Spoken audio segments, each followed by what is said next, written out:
नमस्कार मित्रों, मैं हूं डॉक्टर हरिनिवास। चैनल का नाम है संस्कृत साहित्य एवं संस्कृति। महाभारत की श्रेष्ठ कथाएं चल रही हैं।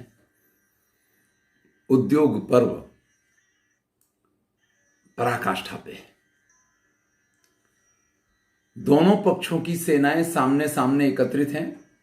धृतराष्ट्र संजय से पूछते हैं कि संजय, स्थिति किस प्रकार की है?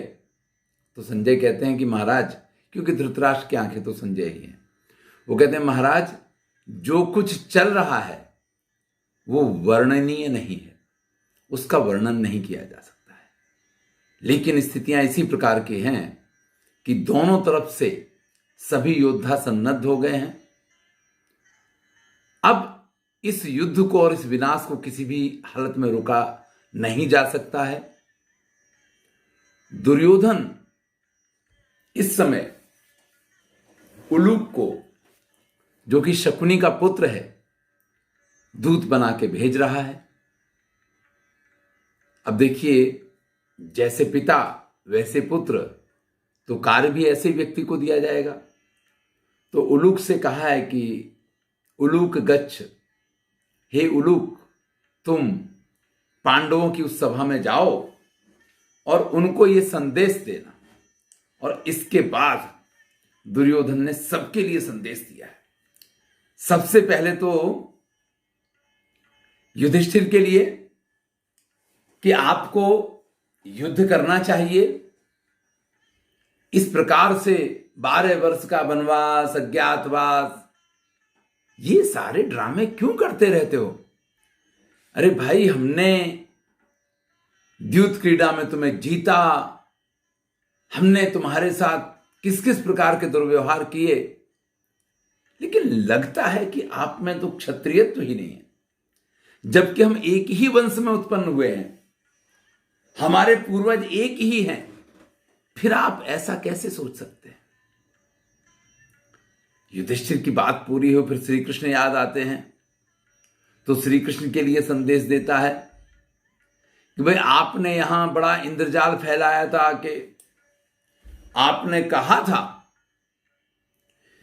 कि मैं अकेले सभी कौरवों का वध करके, सभी राजाओं का वध करके, और इस भूमि को मैं युधिष्ठिर को दे दूंगा। ये इंद्रजाल फैलाने वाली बात नहीं है जो तुमने यहां आकर के फैलाया था।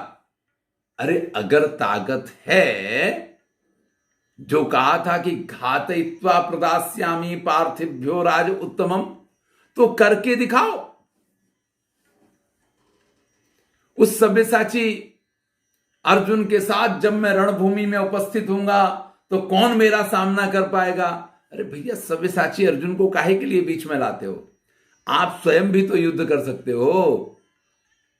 अब अगर उसी भाषा का प्रयोग करें ना, तो एक तरीके से ये कहना चाह रहा है कि आपको किसी ने चूड़ियां पहना दी हैं क्या? क्योंकि जो शब्द कहें, जरा ध्यान दीजिए कि तुमको जो इतना यश संसार में मिल गया है ना, संत संढो सगृंख का, तुम्हारे सारे अनुयायी षंढ यानी नपुंसक हैं। वो खाली देखने में ही पुरुष लगते हैं, बाकी तुम्हारे साथ के जितने लोग हैं वो सब नपुंसक हैं। तुम्हें पाला ही नपुंसकों से आज तक पड़ा है, और उनके सामने तुम्हारी जीत हो गई, इसलिए तुम बड़ा नाम प्राप्त कर लिया है तुमने। फिर कहता है, भीम से जाके कह देना। अरे जितना समय खाने पीने में व्यर्थ करते हो, या जितनी शक्ति खाने पीने में लगाते हो, तुम ही भोज्य पुरस्कार हो। तुम्हें तो उसी में इनाम देने के योग्य हो, बाकी तुम्हारे बस का युद्ध करना नहीं है। जिस प्रकार से तुमने प्रतिज्ञा की थी कि मैं दुशासन के रुधिर का पान करूंगा, तुमने सभा के बीच में प्रतिज्ञा की थी कि तुम मेरी जंघा तोड़ोगे, सब भूल गए क्या?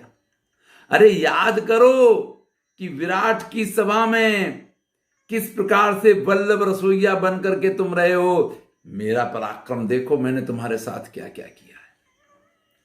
फिर नकुल सहदेव के लिए संदेश देता है कि जाकर के नकुल से कह देना कि तुम बड़े प्रिय हो युधिष्ठिर को, तो युधिष्ठिर का प्रेम याद करो और मेरे प्रति शत्रुता याद करो, और न याद आ रही हो तो किस प्रकार से द्रौपदी का अपमान सभा में हुआ था वो याद करो।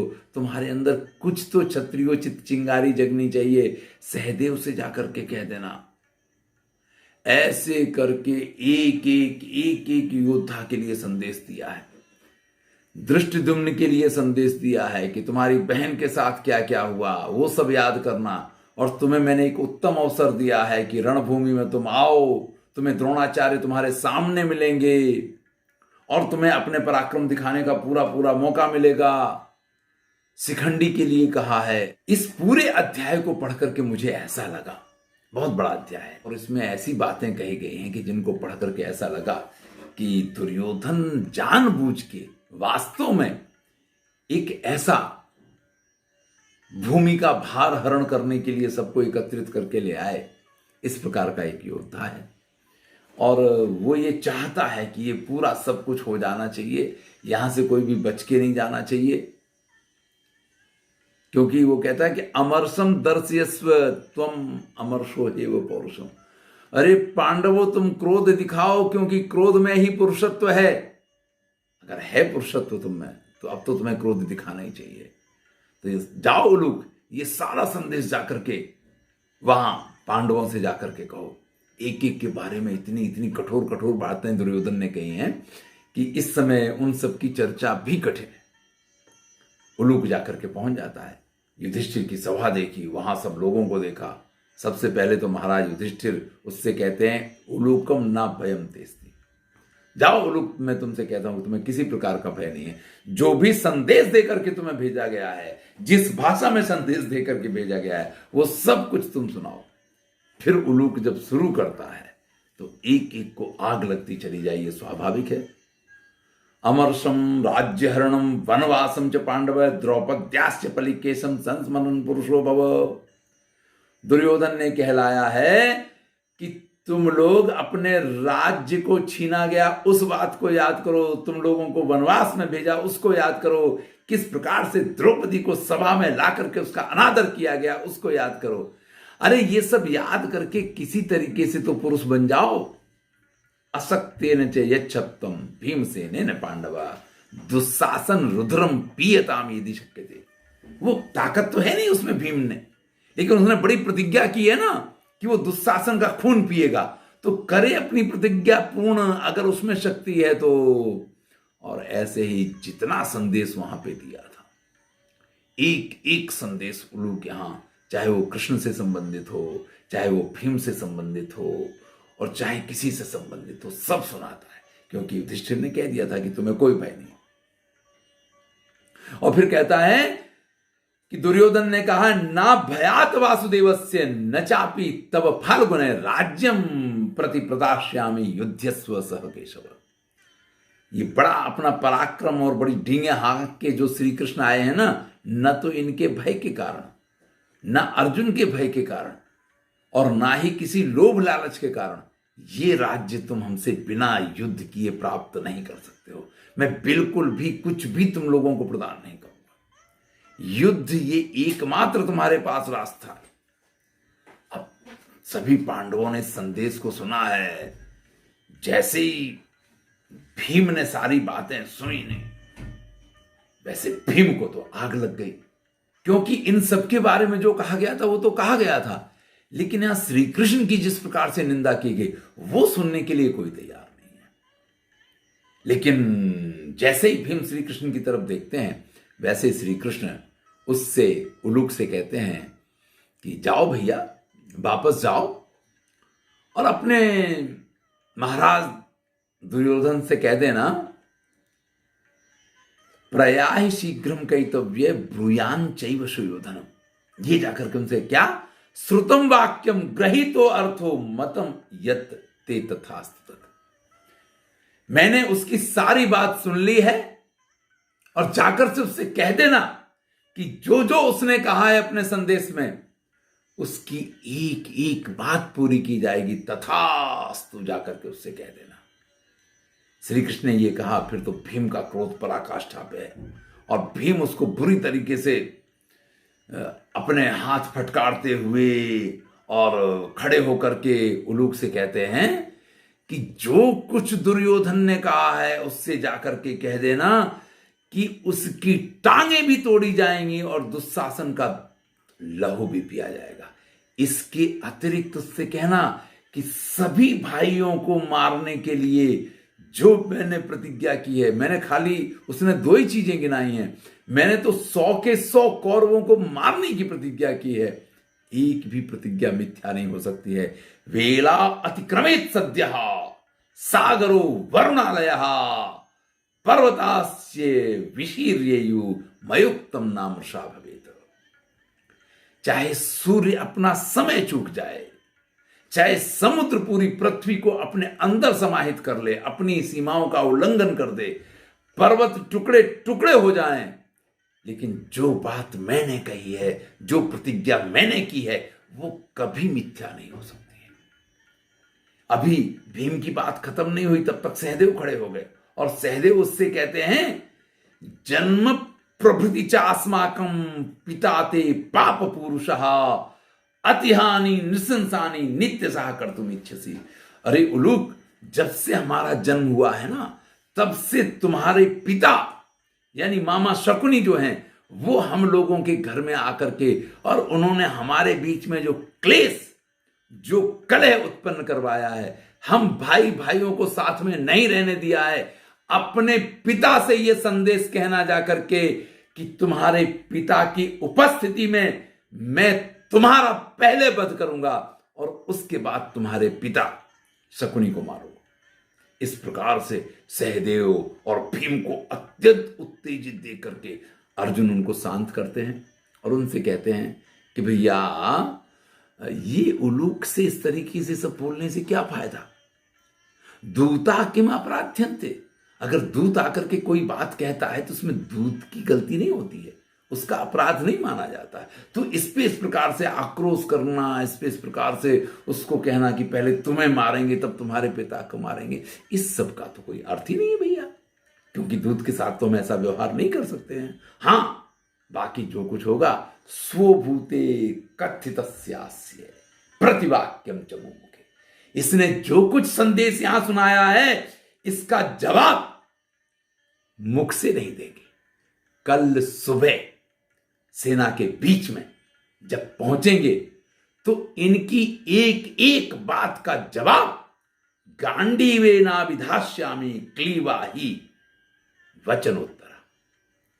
मैं अपने गांडीव से इन सब का जवाब दूंगा।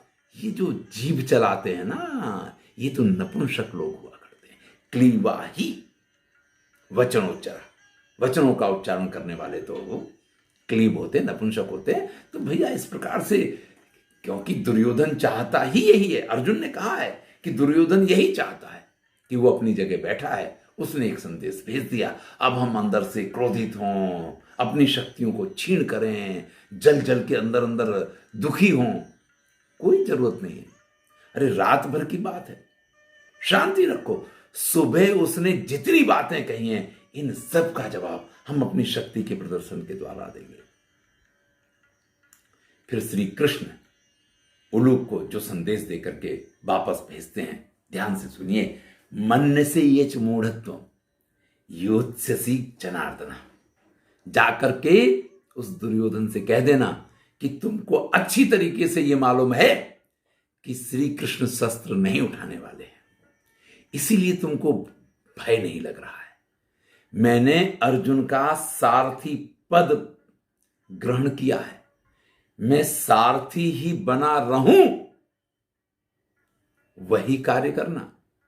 जघन्य कालमप्येतन ना भवेत सर्व पार्थिवान। कहीं ऐसा नहीं हो कि तुम मुझे इस तरीके से क्रोधित कर दो कि तुम्हारे सभी राजाओं के लिए वही क्षण अंतिम क्षण हो जाए। निर्दहेयम अहम क्रोधात् तृणानीव होतासना। जैसे आग घास फूस को जला के खत्म कर देती है, अगर मुझे क्रोध आ गया तो दुर्योधन तुम्हारी इस पूरी सेना को जला करके भस्म कर दूंगा। और जो तुम ये सोच रहे हो ना कि भीमसेन ने जो प्रतिज्ञा की है वो मिथ्या हो जाएगी, एक भी प्रतिज्ञा मिथ्या नहीं होगी। दुस्साहसन से रुद्रम पीत मध्यावधारय। थोड़ी सी शांति रखो भैया, थोड़ी सी राह देखो। अवश्य ही दुशासन का खून जो है वो भीम पिएगा और तुम्हारी जांघ को भी भीम तोड़ेगा। और इतना ही नहीं, तुम्हारे समस्त भाइयों का संहार भी भीम करेगा। जो कुछ करना है, जो कुछ सोचना है, वो सब कुछ तुम अपनी तरफ से कर सकते हो। जाकर के ये संदेश कह देना।